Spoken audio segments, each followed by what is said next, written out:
This is Autoline Daily, the show dedicated to enthusiasts of the global automotive industry.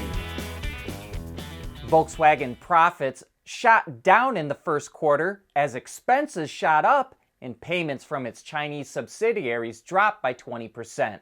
The top line numbers all look good though.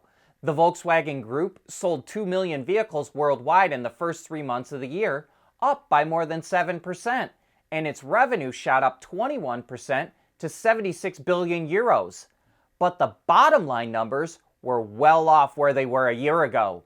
VW's operating profit of 5.7 billion euros was down 31%, and its net profit of 4.7 billion was down 30%. That was mainly due to a 48% drop in profits at Audi and a 34% drop from financial services. Volkswagen is firing all but one of its top executives at its Cariad software division, which has been an absolute disaster. It's run into all kinds of development issues, which has caused new models to get delayed, and it's losing money too.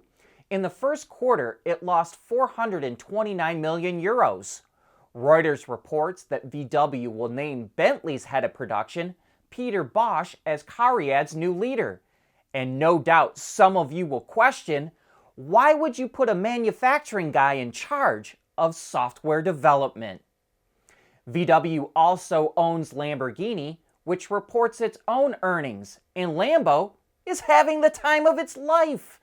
It sold 2,623 cars, an all-time record. Revenue hit 728 million euros, and it posted an operating profit of 260 million. Not only are those all-time records, but Lambo's operating profit margin hit almost 38%, which is a stunningly good number. And to top it all off, Lamborghini's production is completely sold out until the end of next year. EV sales are jumping in Germany. They shot up 34% in April, with German car buyers buying nearly 30,000 BEVs, which accounted for 14.7% of all new car sales. The market leaders were the Volkswagen brand, with over 5,000 EVs sold. Tesla was second with around 2,400. Mercedes sold 2,320.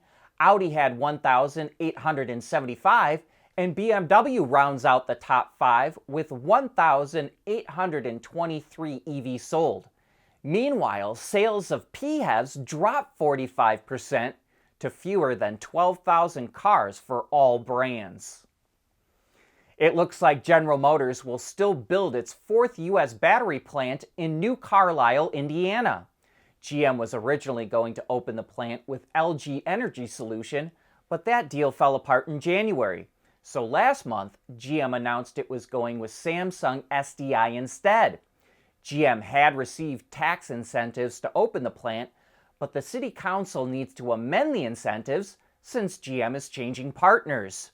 The $3 billion plant is expected to start producing batteries in 2026.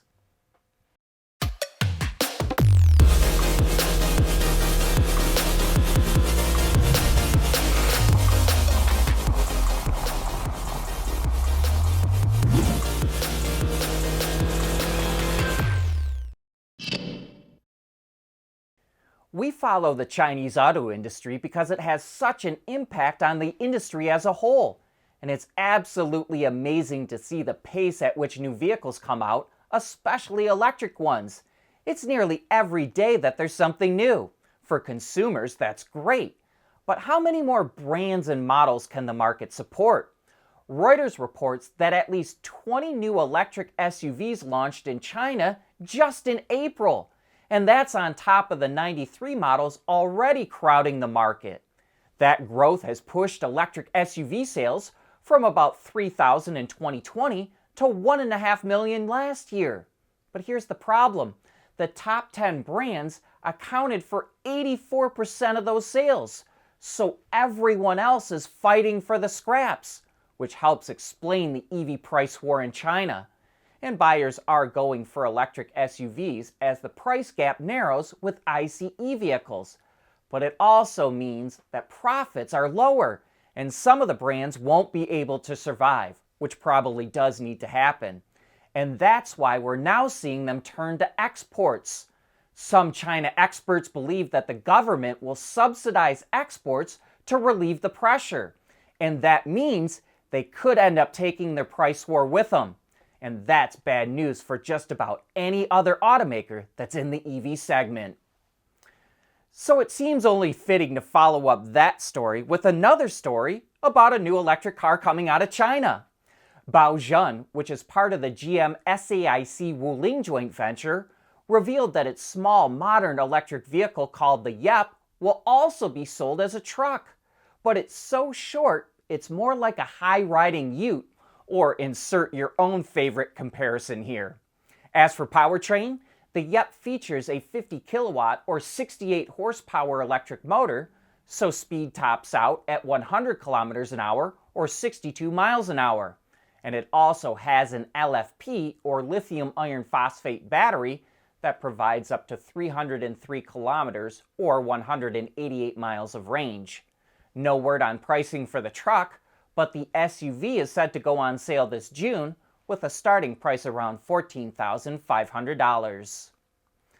Daimler is making updates to the electric version of its large bus called the Citaro that first launched in 2018. And we think the big news here is that it gets improved battery cell chemistry, an optimized pack layout, and a new thermal management system. The NMC, or nickel manganese cobalt cells, have a new anode, cathode, and electrolyte. Depending on the setup, a pack in the e-Citaro can be as big as 686 kilowatt hours. It says an articulated bus with this setup will average 220 kilometers or 136 miles of range. The non-articulated version, which has a 588 kilowatt hour battery, will provide 280 kilometers or about 175 miles of range on average. Charging rate of up to 150 kilowatts is capable out of a standard plug station, or 300 kilowatts is capable if it uses a pantograph or charging rail.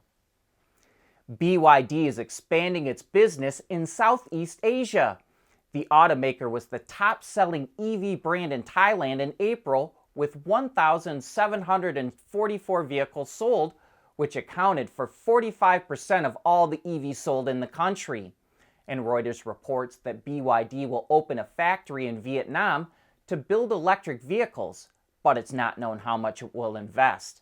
It also wants to form a local supply chain in the country.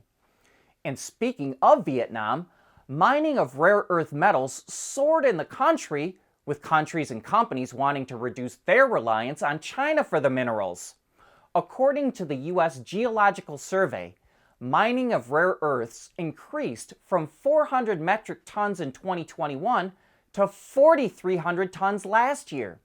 That's pretty small compared to China, which produced 210,000 tons of rare earths in 2022. But Vietnam is estimated to have the second largest rare earth reserves in the world, so its production is expected to keep on increasing. And that brings us to the end of today's show. Thanks for tuning in.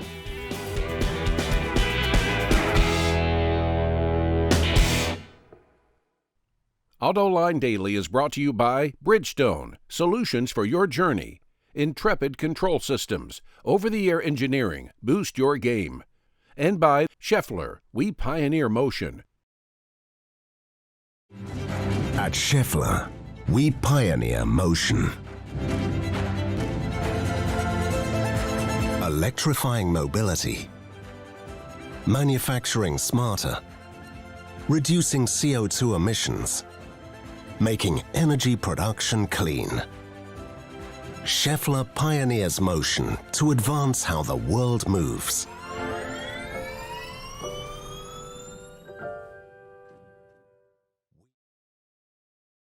We want to know what drives your testing. OTA, connected car, diagnostics, remote testing. Intrepid Control Systems is here to help you work from anywhere. Intrepid Control Systems, driven by your data.